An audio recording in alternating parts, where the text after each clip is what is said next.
And I don't see how I can get to Facebook Live here. It said the more button, but I don't see it. So we're going to ignore that. Okay, Professor Tootle, good morning. Good morning. So as I told you privately by message, this conversation kind of bums me out. And who cares if I'm bummed out? I'm irrelevant. But I'm trying to picture on how to be a good citizen. And after watching last night, did you watch any of last night, by the way, or see some summaries of it? I had a slumber party over at my son's. I had a bunch of teenagers in the swimming pool last night. Well, that sounds way more fun than watching a hearing on the January 6th. And so I'm not sure how you can be a historian if you don't have any data points. It seems like that would be something that would be an important point for a historian to have, some facts, something to judge it on. I did the Dispatch newsletter this morning on the. Okay. So at least you have their initial take on it. But it has been 18 months since January 6, 2021. And so we all have some experience with what happened on that day. But I have found myself being surprised, and particularly over Pat Cipollone's testimony of the last couple of weeks. I mean, to have the White House counsel talk, and not revealing attorney-client privilege, but talk everything outside of what he has talked about with the president, to me is some revelatory matter. I'm deeply surprised that it didn't look like it was a bunch of haphazard stuff. That looks to me like this was very intentional. Is that what the whole, from the end of the election to January 6th and perhaps to this day, it seems like it was a plan. Do you concur with that? And put on your historian hat. Do you have enough data points to that, or do we have to wait 6 months or a year or 5 or 10 years to know what actually happened? No, I just, I think you're giving it too much credit when you call it a plan. So I tend to, when it comes to former President Trump, I tend to call these things impulses rather than plans. Okay, and admittedly, that seems more accurate. I agree. However, when you take the bulk of evidence, so by the way, you're not a lawyer, right? No. Are you a scientist? No. Okay, so those would be two different ways to look at what's happened, the facts that we have in front of us. But you're not a scientist, you're not a lawyer, you're a historian. So how do you view the revolution? How do you view the forming of the Constitution? How do you form our first president? How do we actually know what happened? There's a scientific way, there's a legal way, there's a historical way, there's a common sense way, I guess. Can you give us some framework of how to judge this, and why does American citizens all over the board on this? Well, it's facts with context. So context. It's start with humility and say, I don't know how to put these data points into their proper perspective, so I'm just going to start gathering. I'm downstairs, hon.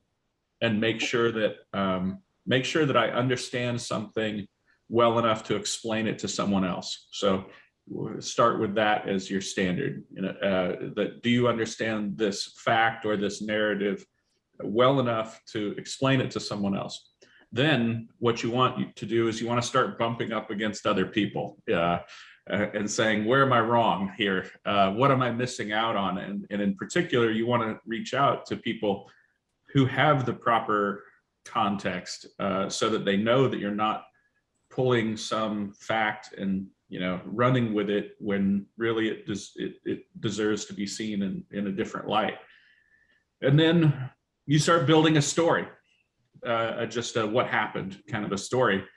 And then in order to make that story useful to the public, the next thing you do is, once you have your narrative in context, you can use that to answer questions that people have, with the understanding that the larger narrative might not necessarily answer the questions that people have, and you might have to punt sometimes.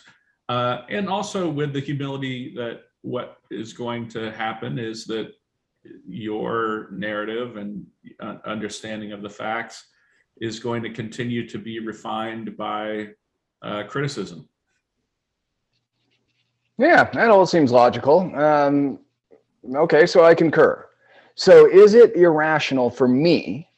I'm not asking all 330 million Americans yet, but at least for me, is it a rational conclusion in context with the facts, including talking to others, including getting their data points, getting challenged? All of what you said doesn't make sense, but is it fair for me to say, after 18 months now, that not only was an insurrection, but it was a coup attempt? Yeah, I think so. Okay. Is it fair for somebody to say, John, that is completely insane. That is not an insurrection nor a coup attempt. It was a mess, and he was a jerk, and he was arguing for crazy stuff, and some people went along with it. And sure, there's a constitutional scholar, Professor Eastman, who said you could do this, and one of the America's mayors saying you can do that, and they were just arguing their best case up till the very end. And a bunch of crazy people did a bunch of stupid stuff. But it is not an insurrection. It is not a coup. You're completely wrong. You just hate the former president, or you're a rhino, or whatever. And I'm trying to say some of their boisterous stuff, but also, no, it's not an insurrection or a coup. Come on, John, what are you thinking about? In fact, he's probably our next president. All of it, no. But I think you could. I think there are some reasonable people who could say it wasn't really a coup because President Trump is incompetent, or it wasn't really an insurrection because there was nobody who was in charge, that sort of thing. But so I think there are some individual points that are arguable, but once you start throwing those other things in, you say, no, that's crazy. No, that's wrong. Well, I've given you my impression. Sorry to jump to a conclusion, and then we'll backtrack a little bit. But I've given you my conclusion after listening to Pat Cipollone and others, all these other Republicans in the White House, General Milley and John Eastman. I mean, I watched his testimony and Giuliani's testimony. I mean, there's been a lot of people. I think it's actually a coup attempt, and it may have been a stupid coup attempt and an immaturely, poorly executed one, but it looks to me like it was a coup attempt. What do you think it was? What would you call it as today, 18 months later? I would say that President Trump and a small group of advisors around him tried to overthrow the results of the election through a combination of encouraging violence to pressure the Congress to not recognize the legitimate election, and that President Trump also did this with, we know his intent because of his lack of action to put a stop to any of it. Call it it was an attempt to overthrow an election. Okay, so you agree with Congresswoman Cheney and me, I guess. The three of us are on the same page. This was really bad for America. It may have actually destroyed America with a couple other things that could have happened. I happen to think our system is stronger than that, by the way, and I hope to talk about that for a minute. But I guess that's the good news, right? I mean, the good news is if you think about who was around President Trump by the end, and this is people who had put up with everything that had happened for the previous 4 years. Yeah. But even they got to the point where they said, this is not democracy. And by the end, it looks like there were only about 4 or 5 people who were actively thought this was a good idea. Oh, you got to add in a bunch of congressmen. It must be at least a couple hundred people. I think most of the congressmen were lying. Okay, give another line or two on that. Well, I just think that, for instance, somebody like Ted Cruz or Josh Hawley, yeah, I think they're just simply not telling the truth, because Josh Hawley and Ted Cruz are not stupid. No, they're not at all. So neither is President Trump. He's not stupid. He's kind of stupid. Okay. Okay. When Is that a historical, a scientific, or a legal opinion? you think about this, like, how do we judge whether or not someone is a stupid person? And you say, well, one definition is that he's not mentally ill, as far as we know, and he's not developmentally disabled. But when you explain things to him, he does not understand them, and that's the definition of a stupid person. Okay, does that's not really understand things when those things have been explained to him. Yeah, I didn't know we'd actually go there. So that's kind of interesting. Let me jump around a little bit more. And this sounds like I'm going to try to pin you down, and I'm not. Actually, I'm just having a conversation. And I'll give you, it's not a trick question either, but it may be my poor phrasing. When was the election complete in 2020? When was the election over? Because interestingly enough, we heard that the day after January 6th, the president didn't think the election was over. When was it, from a historical perspective, when was the election over in 2020? Well, I mean, I guess officially you'd say when the states certified that their election returns were complete. Okay, that's one way of saying it. I think it's more accurate, and tell me if you think I'm wrong. I think the election was actually over when the last poll closed in the last state that the election was going. That's when the election was over, when the last voter was able to vote. The election's over. The rest of it's just counting.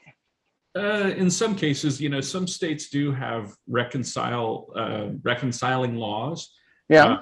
So the last vote isn't quote unquote counted for quite some time after the election.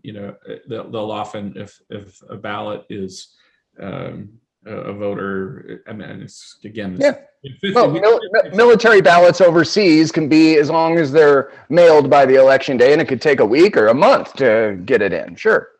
Yeah, but I mean, some states will go so far as to, if a vote is contested or something like that, you actually have to go out to that voter and say, what was your intention here? That kind of thing. So, or if there's a problem with the signature and they're not sure it's you can still reconcile it after the election. Yeah, so we have 50 state elections. That's really important though. But why does not everyone know that?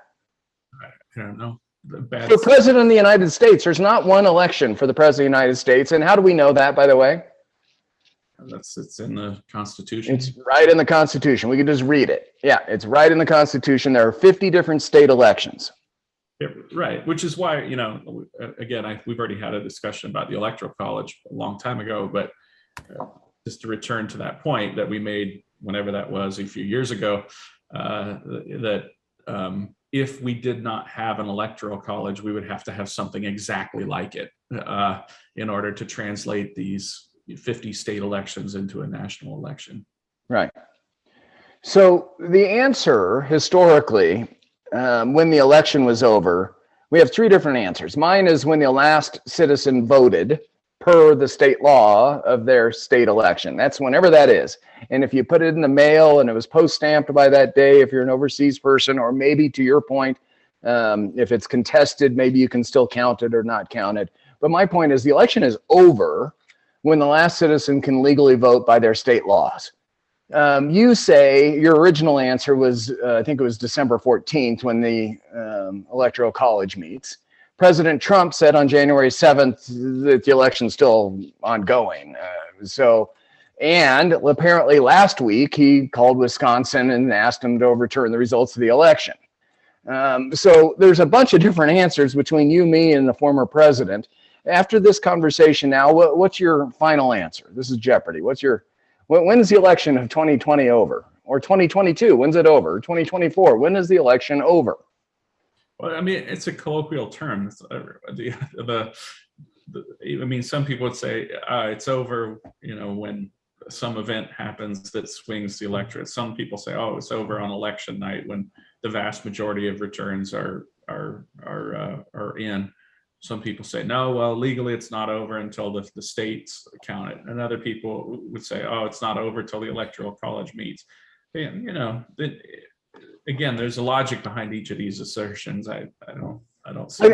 I think that's all rational, but I do think we need to have some kind of conservative line when you stop arguing? Because at least by my reading of the Constitution, and it's not just my reading, who determines what the constitutional, what's constitutional in the United States? Who determines that? You, me, the president, a governor, secretary of state? Who determines? Well, I guess I'd start with what you said about when we stop arguing. One of the principles we've already established here is that we should be arguing with human beings.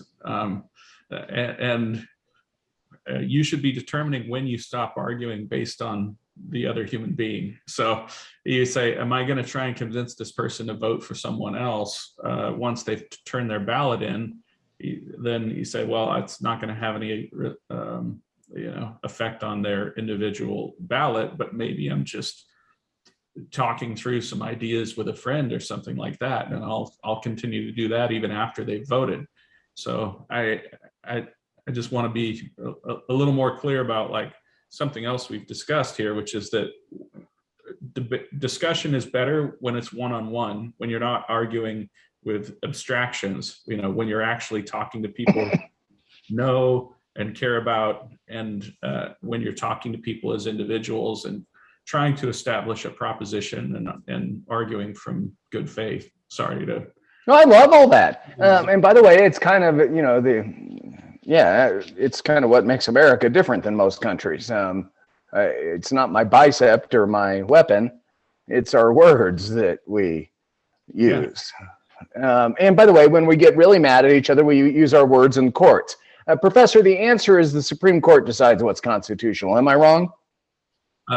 No, you're not wrong. But in addition to the Supreme Court, it is not only the Supreme Court. Every American citizen is also responsible for adhering to the Constitution, whether or not the Supreme Court, does or not. You don't love that. But you're not talking jury nullification type of stuff. No.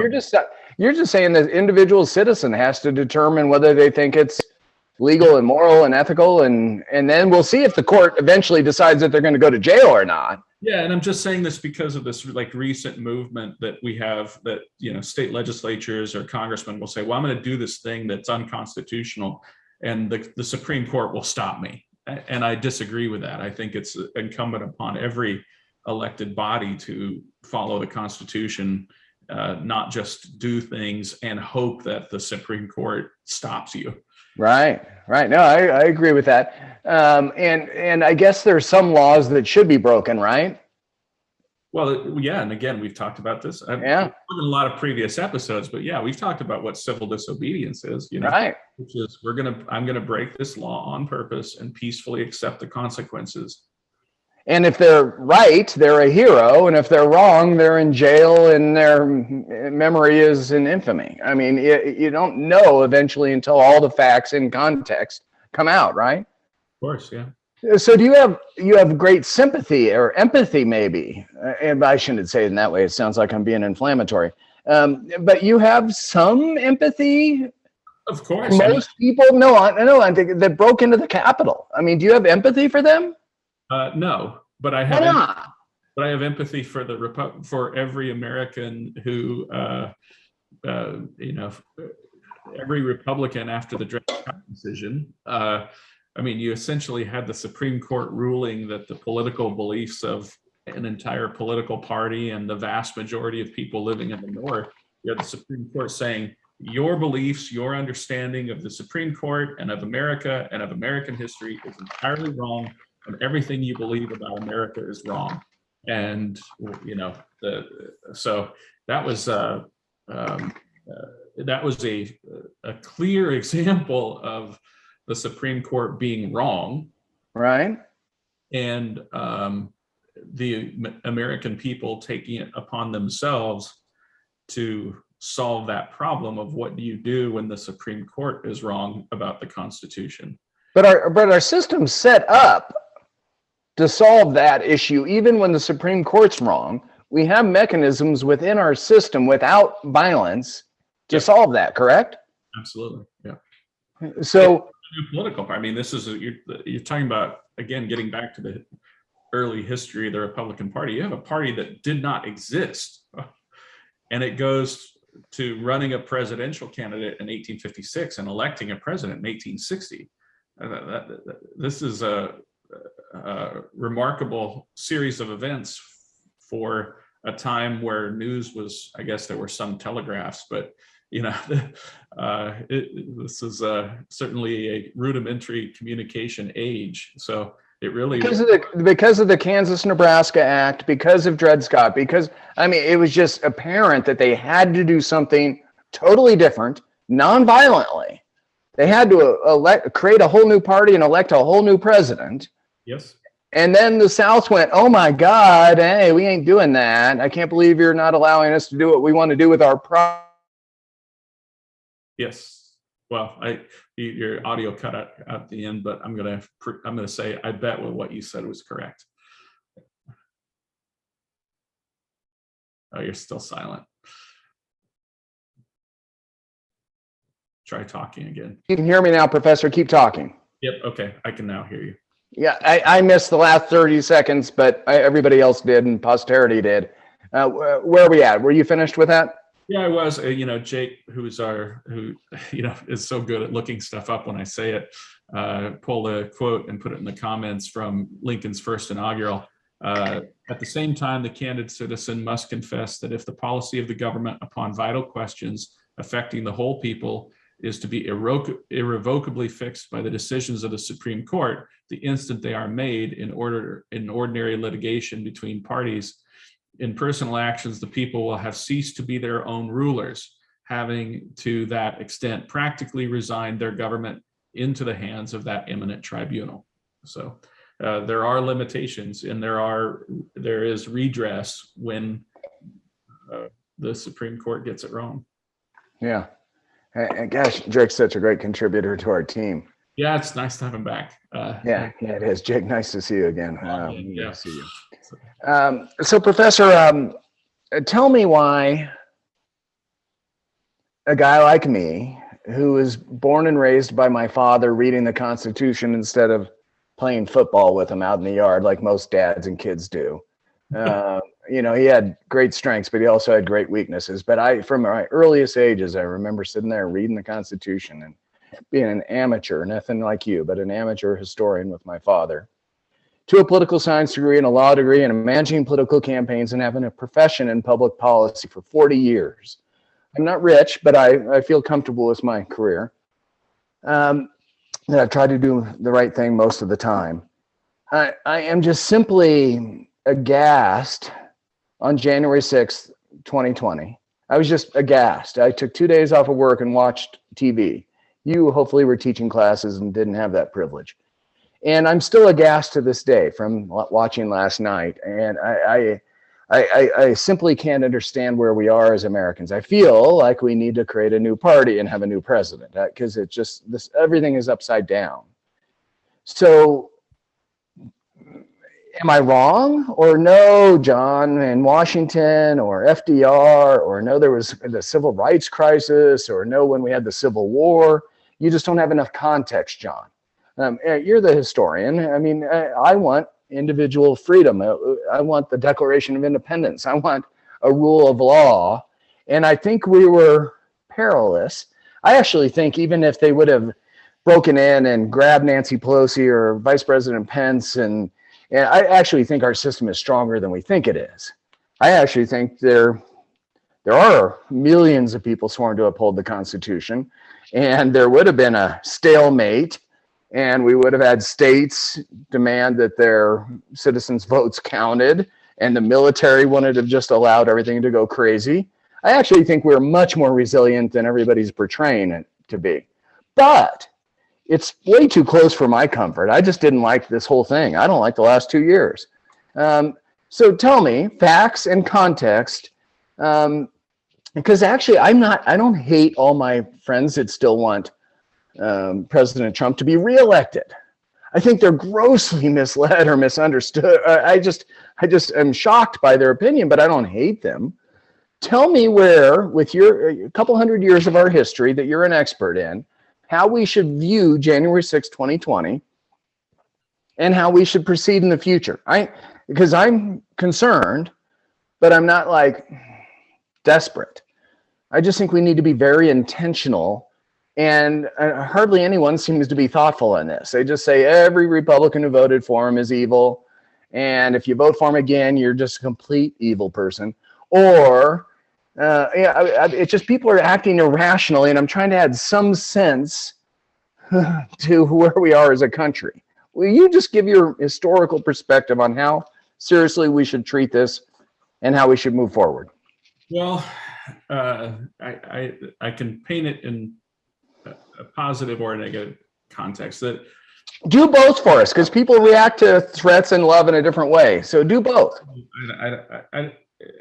The future is unwritten, as Joe Strummer used to say, the singer from The Clash. But every time we have a series of alternatingly bad and mediocre presidents, and we've had kind of 3 in a row now. Wait, you think Obama was a bad president? That's a whole new. Yeah, I do. Interesting. Okay, now go back to your point. Sorry to interrupt you.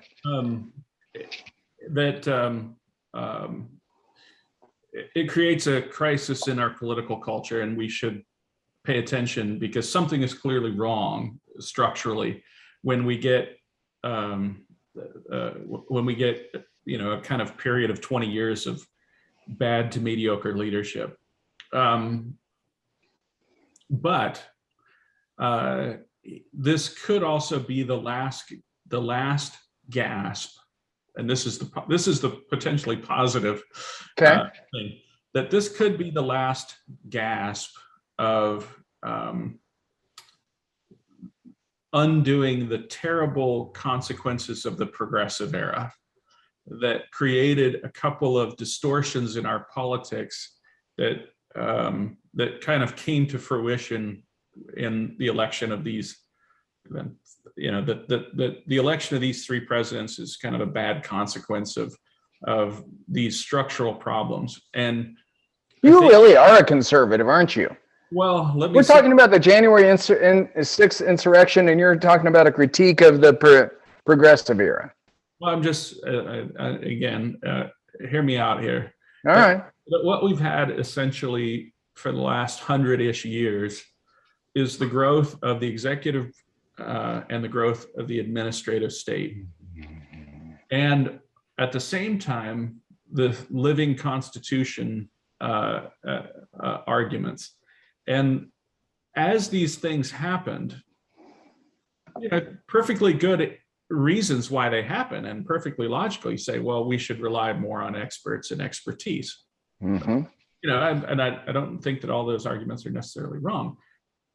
But what those things do is they short circuit our democratic processes, so that political culture and political culture aren't having this constant conversation rooted in reality, because you're saying, oh, it's okay, the executive branch isn't going to enforce the crazy part of this law. The experts who are in charge are going to set it aside. Lawyers are going to sort this out. The Supreme Court will stop me from doing this. And each time it disengages the citizen from the process of governing, and further separates the culture that we actually live in from our political culture. And so I guess in a sense, if what I'm hoping is that, this 50-year process of rolling back the progressive legal tradition, what we might be experiencing are the throes of the consequences of politicians actually being held accountable for what they do. Well, and Professor, it's not just politicians.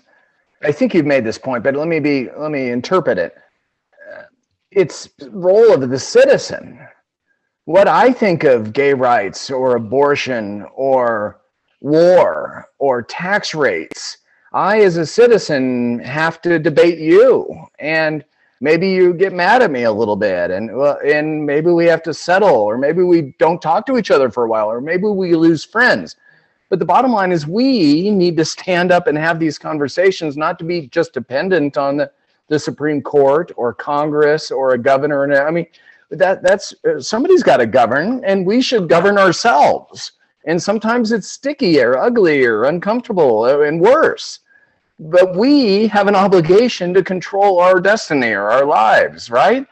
It's not just politicians, it's us. Yeah. And the reliance on other people to kind of fix your problems. I mean, one example, I don't know if we talked about this last week, but, in polling, things will often poll as popular until you attach a consequence to the question. You say, are you in favor of this when this thing will be the cost? And all of a sudden things go down. But what we've essentially done to our politicians is said to them, you can engage in all kinds of, performance art and you will never have to deal with the consequences of your actions. And so, at so many levels of government, what we have are performance artists who want to put on a show and say certain things and never actually have to deal with the consequences of the bad decisions they make. And Professor, it sounds like I'm being harsh on my fellow citizen. I don't mean to be. I mean to be as harsh on myself as anyone. I had one of my very dear liberal acquaintances. He's not a friend. He's a friend of a friend. He's an acquaintance who asked me about global warming. It was interviewing last night. I interviewed a U.S. Senate candidate, and that was his or her question about global warming. And I think it's actually pretty serious in California and Colorado, across the world. I think it's a pretty serious issue, and on a science-based effort, it's pretty serious. But on the other hand, when we have more regulation that makes things more expensive and our gas price goes up, everybody, liberal, conservative, they all go, oh my God, our gas is up, I'm madder than hell, Biden has horrible. And it's really us that has to think through these cost-benefit analysis stuff. I don't blame the politicians for being stupid. It's because we're irrational. I mean, we want everything for nothing. Look at our deficit and debt. I mean, when the pandemic happened and people are dying, spend trillions. We don't care. Republican and Democrat alike, we don't care. Well, we have got to mature. And me included, as a society, we have got to figure out how to solve problems together. And right now, and by the way, I'm still on your optimistic thing. I think you were on your optimistic, right? No, this is the good news. Yeah, this is the good news. We should solve problems together, right?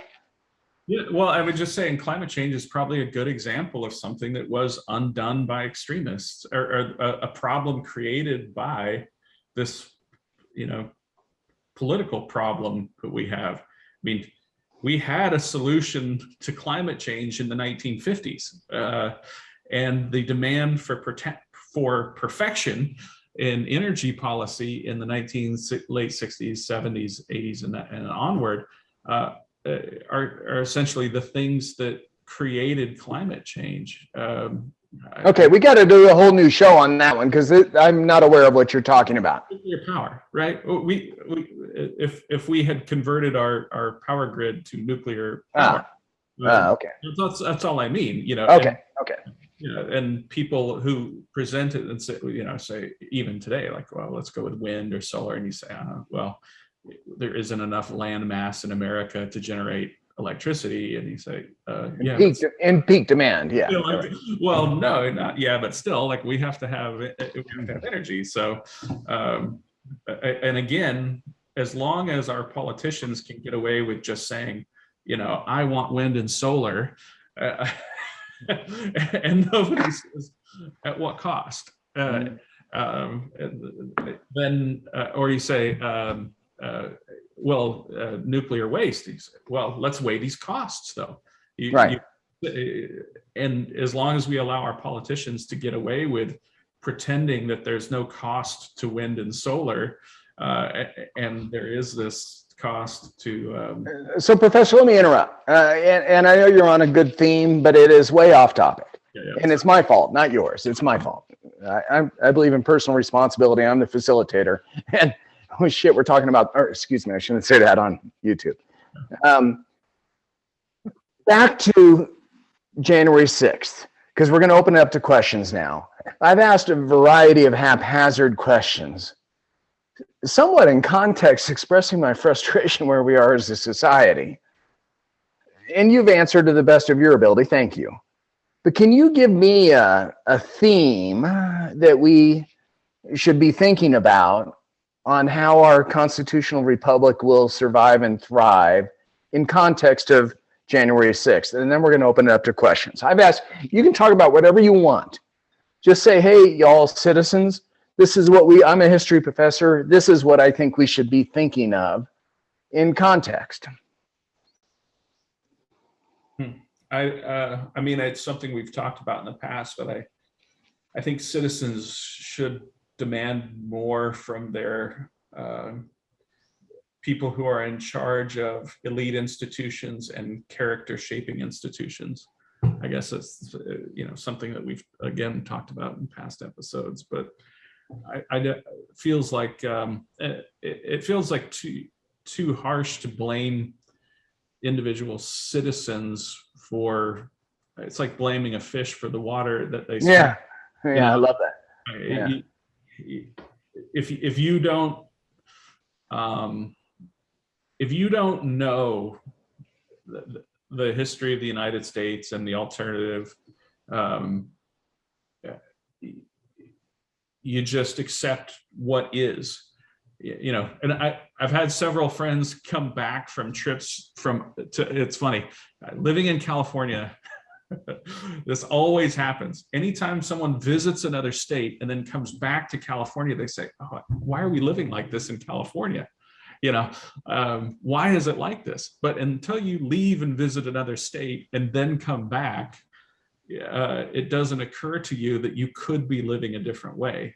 You have to know about the alternative in order to truly contemplate it. So let's take it easy on our fellow citizens. I love that. How I spent my life is a luxury. Most people don't get to spend 12 years reading books. Okay, all right. And just to prove your point, when I told you earlier that I need to end at noon because I have some important meetings, and I do, by the way, but no, I need to water my pumpkins because it's like 100 degrees out. And if I don't water my pumpkins, they're going to die. Okay. And I know in comparison to presidential elections and even this conversation, my pumpkins are irrelevant. No, they're not. I want my pumpkins. I planted them from my wife, and I planted them from seeds, and they're going to die if I don't water them every day. Anyway. But let me also give you a little context, right? You're having a crisis because it's over 100 degrees there. England is having a crisis because it's over 100 degrees here. It's been over 100 degrees for the last 2 weeks, and it's going to be over 100 for the next 2 weeks. What's the difference? I'm used to it, right? We are prepared here. My lifestyle is already based around the idea that it's always going to be about 102 degrees for the month of July, So, yeah. And by the way, for anybody that finds us on the interweb someday, to long-term callers in, Jake, Bill, Bart, Ben, Lorraine, we're all invited. He has a guest house and a swimming pool, so we're all invited. We should go there and have this conversation live in his swimming pool. And I'm right next to the entrance to both Sequoia National Park and Yosemite. So if you ever plan a trip to Yosemite or Sequoia, right next to him. So there are privileges by being long-time callers. Okay, I've taken way too much of your time. Lorraine, you're up, or Ben, or whoever would like to ask the context. And we've talked about a lot, but this really is about what I think is still an insurrection. Now, I think it's a coup, but I don't mean to be a jerk. Bart, you're up. Yeah, you're on mute. Okay, now I'm off mute. I thought I had unmuted and I hadn't unmuted. Here's my question. I've been kind of watching. I'm sorry, my camera's a little weird here. Let me. You're fine. You're fine. Okay. I've been watching the hearings, on January 6th, the January 6th events, And I just wanted the professor to react to a thought I had last night as I was watching the various things that they were presenting there. One of my thoughts is, the 14th Amendment to the Constitution does have the insurrection clause in it that prohibits people from holding office if they've engaged in an insurrection. And I think it's pretty clear that what happened on January 6th was an insurrection. It wasn't a civil war. It wasn't like an entire state seceded from the nation or anything. But I think it's really clear what Donald Trump and various other people did.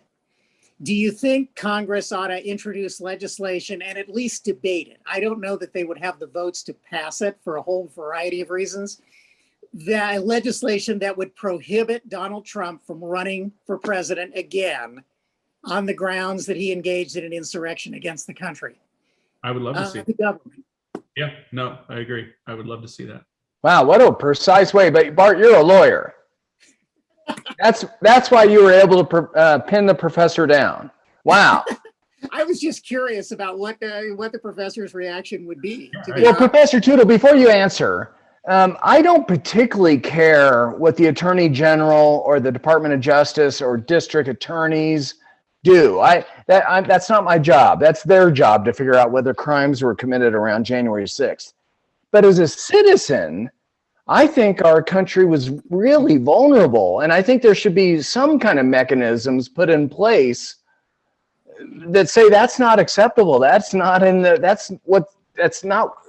is really bad for our country. I truly think that was one of the worst days in our country's history. Agree or disagree? And then you can answer Bart's question however you wish. Yeah, I agree with both of you. Bart, are you comfortable with that, or did we win? No, I'm totally comfortable with that. It's becoming really clear to me that man is not fit to hold really any office in the United States. But Bart, 35 to 40 or to 50 point. Well, his audio cut out, so let me go answer where I think he was going with that, which is a lot of people just thought he was better than Joe Biden. I don't know that it's unfair to paint all Trump voters as people who would support insurrection. Thank you. Government. I think many of them looked at these alternatives and said, well, all things considered, I prefer an incompetent President Trump to a semi-competent, President Biden who might competently implement bad ideas. Yeah, Bart, you accept all that? Absolutely, yes. Thank you. Okay. All right. Bill, Ben, Lorraine. Oh, Lorraine, your mic is off. What are your questions or comments? Give me a minute. Yeah, Mayor Anderson, appreciate your consistency. I can't get my mic. No, you're on. Okay. I totally agree with everything that everybody has said this morning about January 6th.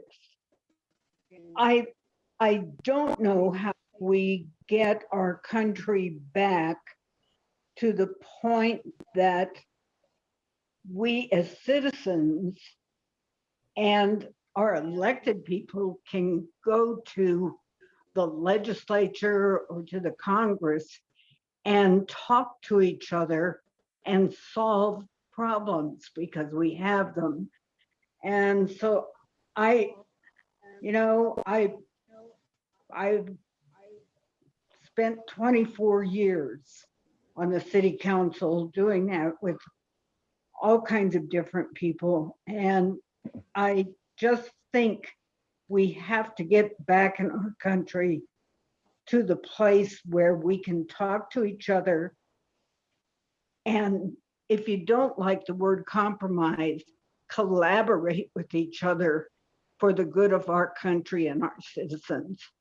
So that's kind of where I am. It destroys me that our country went through something like January 6th, and that there were people that wanted to kill other citizens, and that Congress people stood by and did nothing. So it's a sad day for our country, but that doesn't mean there isn't hope to change. So that's where I am. Thank you. Yeah, thank you, Mayor. Comments or reactions to that, Professor, or maybe it was just commentary? No, I mean, I agree. I hope so too. Yeah. Yeah, no doubt. That's why we're doing this series. I mean, how to have conversation about really difficult topics in a semi-thoughtful way. You've been pretty thoughtful. Maybe I haven't been. Ben, my guess is you're slightly in disagreement with us. Do you want to jump in now or later or in a future time? You're up. I'm not agreeing, not disagreeing. The whole concept of what happened on January 6th, like everybody else, really appalls me. It should never have happened. They had enough pre-warning. It should not have happened. It should have been prevented, but it did happen. What bothers me the most right now is the political theater going on about it. And we're going to come to the end of it. We're going to say, well, it's over now and there's nothing that can be done. Well, I don't agree with it. I think something needs to be done about it. I think we should stop holding these political theater on prime time and really do something constructive. And I don't think anything is being constructively done. We're coming up with this new evidence a year and a half after the event and presenting it to the American people like it's brand new. It's not brand new. It happened on January 6th. It should never have happened. But at the same time, we're not doing anything about it. And I think that's probably the thing that bothers me the most is we're just not doing anything about it. Yeah, Ben, I love that you just expressed what you expressed because you're probably adequately expressing from 30% of my friends. So thank you.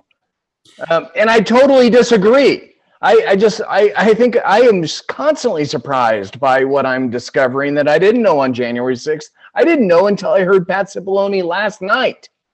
Anyway, thank you for making your point. Professor, what's your reaction to Ben's thoughts?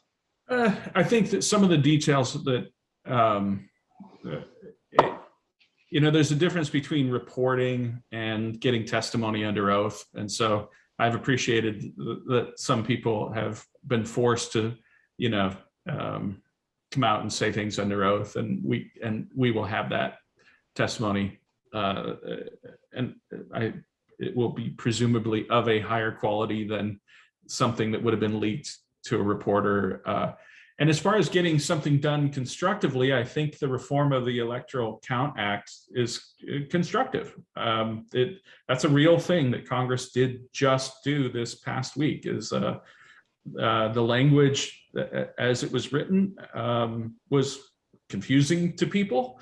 There were a lot of long sentences and commas, and Congress did just pass essentially just putting in clearer language what the process already had been. But that was pretty constructive as well. Ben, good enough for you for now? Yeah, good enough for now. I didn't see last night's presentation. I had some other more interesting things going on. I won't go into detail about. You and the professor, good for you both, but you should watch it. But good for you both. I do plan on watching it and reading about it to learn more about it. Yeah, absolutely. Yeah, you're kind. All right, Jake, Bill, and Bart, or Jeremy, or we're going to be done in just a few minutes. I got to leave in 10. Questions or comments for Professor Tootle? Bill. Just a comment. Watching last night, I thought I've been watching these hearings. I thought I was prepared to watch last night, thinking that, I've already been exposed to so much of this, been trying to absorb it. Last night still shocked me. I was deeply, deeply affected by what we heard last night. Some of it, re-cemented in place, some of it new. I do think that what I hope about these hearings, despite the flaws embedded in any political process, is that we'll see what happens when it's all over. Like Ben, like you said, at some point this will just be over. The question then is, will we be moved to not move back to the idea of trivializing any of this stuff that happened, allow ourselves to be normalized by some of the behavior that we see over and over again. And Professor Tootle, from a historical perspective, I don't know if there's insights there when we've been through troubled times as Americans before, and emerged with consensus around, like we're trying to get here. We can't let this happen again. I don't know if you have a comment on that or not. On whether or not I think it will happen again, or whether... Well, whether there have been other times in history where that's been the conclusion, that we can't let this happen again. And Professor, I don't mean to take us off course, but still to this day, this moment, you and I think I'm probably wrong, I just don't believe so. I know that sounds like a crazy statement, but the 3/5 clause in the Constitution, I'm telling you, Americans argue about all sorts of stuff, right from the very founding of our country to the Civil War. We still don't know facts, or we at least argue about them. And I guess I'm concerned, Bill, thanks for your comment, that I think we're going to be arguing about this for the next 200 years. I hope we're arguing about this for the next 200 years, because that means we're still a country. But people have their facts and they're stubborn. It took my dad 30 years to change his mind on the Vietnam War. And he still hates Jane Fonda. Anyway, to your point, or to Bill's question now, how the heck are we going to settle this? Nothing's ever settled. I mean, so we're not. Well, wait, you're the historian. Isn't there a definitive history of this country, or this period of history, or that dictator or emperor? Isn't there what do you mean nothing's ever settled? There are facts that are agreed upon, so I feel pretty confident when somebody says something that's like demonstrably wrong, saying no, that's wrong, but in terms of how we continue to recontextualize facts, that's a never-ending process, nor should it be. And you're right that this ambiguity existed from the beginning. I sort of, when I'm summarizing what the Constitution is for students, I'm teaching an introductory level class, and I think it's important for them to understand here's sort of the basics as most people who lived through it would have understood it at the time. But and to get to your point about like the 3/5 compromise or something, at the same time that I'm saying to my students, here's what happened, here's what this means. When the country was founded, there were Southern politicians who were trying to get the Constitution ratified, saying the Constitution means something completely different. I get that. I understand that. That is true, that even at the time, people were arguing that the Constitution was a pro-slavery document. Now, I would say in context, no, that's not accurate. But that doesn't mean that there weren't people even at the time who were making that argument. Mm-hmm. So no, this will never end. Oh, God, was you just depressed me. You mean January 6th argument about whether it was President Trump's patriotic duty to keep protesting till the very end, or whether no, it was an insurrection / coup? You think we're going to be arguing about this forever? Not only are we going to be arguing about it forever, the truth may lose out, because often the people who care the most are the ones who win, because the people who are telling the truth move on with their lives. You know, there's a reason why we call it the Civil War. And that was because the South kept pushing for this idea that we should use the term the Civil War.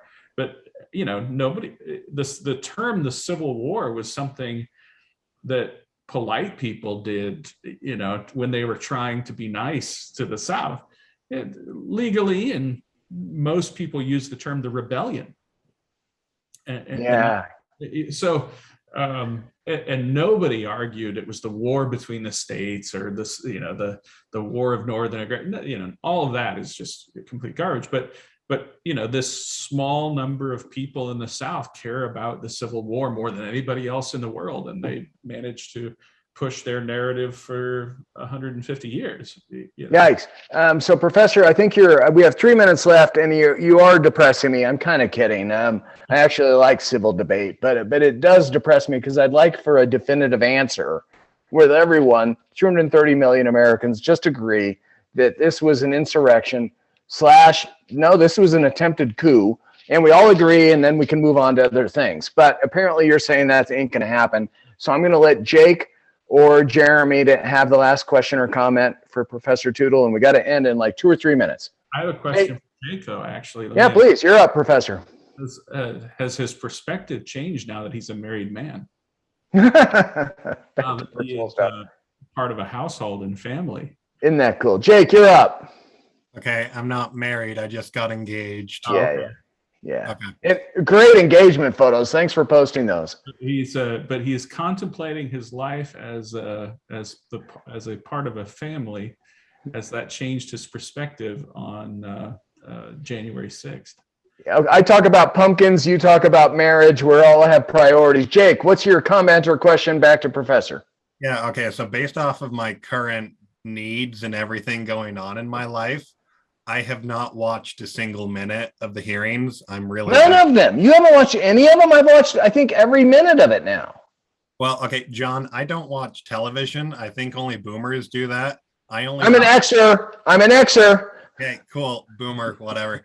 I only watch streaming services like Netflix and stuff.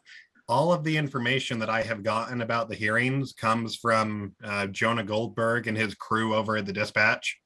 I understand the great importance about how, you know, Donald Trump helped coordinate a coup, but thankfully, because it was Trump coordinating it, it fell apart because he's not smart in that way. But I understand that this is important. We're uncovering a lot of information about how, you know, the government was essentially working to overthrow the election. However, the way I see it, most Republican voters, including my legitimately boomer parents, watch Fox News every night, and so they get all of their information from Tucker Carlson about how January 6th wasn't important.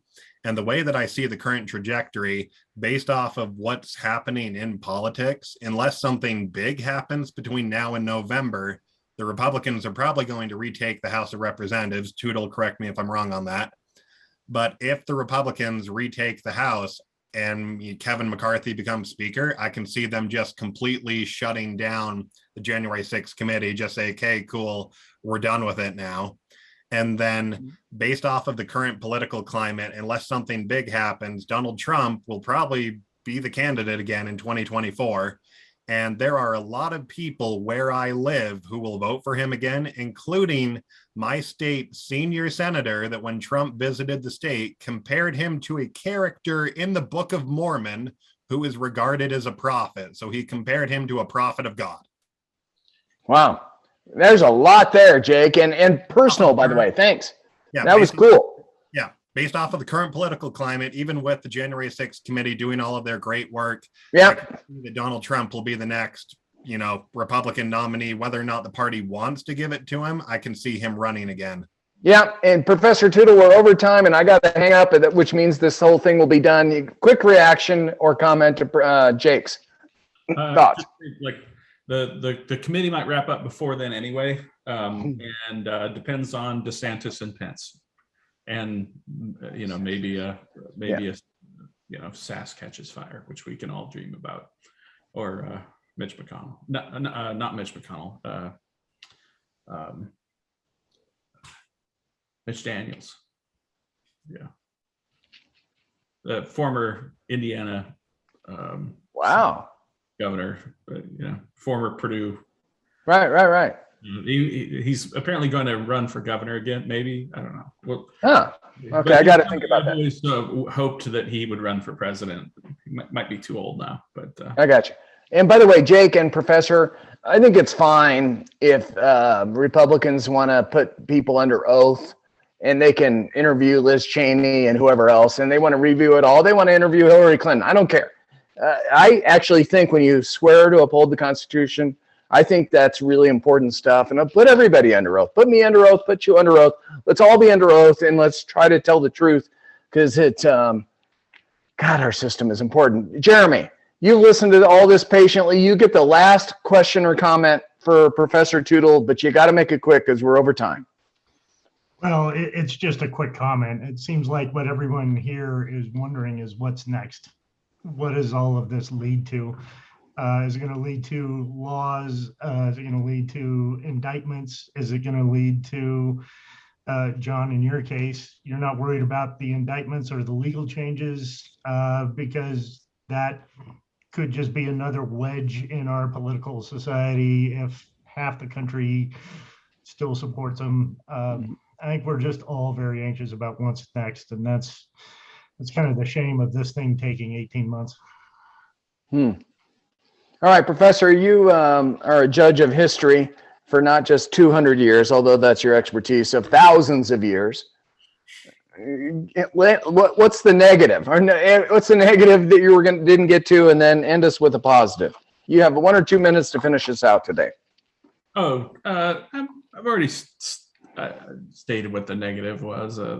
This could be an indication that we have a terrible political culture, too far gone, and that subjected to the cancer of progressivism and the heart attack of populist nationalism. America is destroyed. Yikes. Yeah.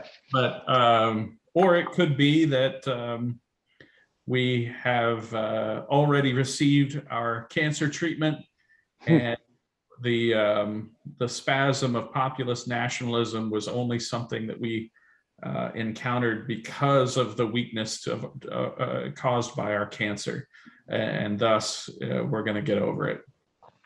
But who knows? Yeah, but should have stopped before the who knows. I liked your concluding statement, except for this. I moved to strike who knows. I have no idea. That doesn't help either. You're supposedly our expert. All right. Professor, thank you for donating your time for at least the 42nd show, because 42 of them now are going to be on YouTube. I think we're above 50. But anyway, thank you for donating your time. Jake, Ben, Jeremy, Bill, Bart, Lorraine, others who have joined us in and out. This is our volunteer civic role in trying to help us figure out how to have self-determination in our government, how to be good citizens. So thank you for being here, y'all. Goodbye.